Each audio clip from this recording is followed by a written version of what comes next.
விடலனா அப்படின்னு நடைபாதையில வாகனத்தை நிறுத்தினவர் சொல்ல, நடைபாதையில ஆக்கிரமிச்சு வாகனத்தை நிறுத்தினது தப்பு அப்படின்னு போக்குவரத்து போலீசார் அபராதம் விதிச்சிருக்காங்க.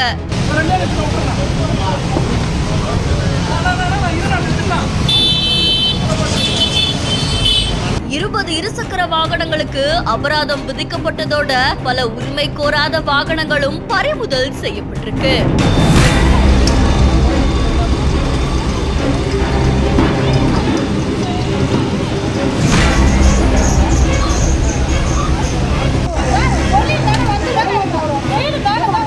போக்குவரத்து நெரிசலை கட்டுப்படுத்த காவல்துறையினர் எடுத்த இந்த திடீர் நடவடிக்கை பொதுமக்கள் மத்தியில அதிர்ச்சியை ஏற்படுத்தியிருக்கு. சென்னை தாம்பரம் ஜிஎஸ்டி சாலை சானட்டோரியத்துல நடைபாதையை ஆக்கிரமிச்சு அங்க இருசக்கர வாகனங்கள் வழிநெடுக்கிலும் நிறுத்தப்பட்டிருந்தது.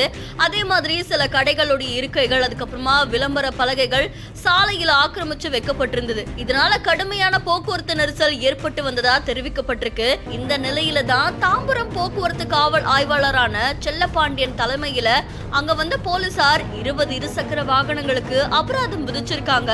உரிமை கோராத வாகனங்களை பறிமுதலும் செஞ்சிருக்காங்க. அதே மாதிரி கடைக்கு முன்னாடி இருந்த விளம்பர பலகைகள், இருக்கைகள் அதெல்லாத்தையும் பறிமுதல் செஞ்சிருக்காங்க.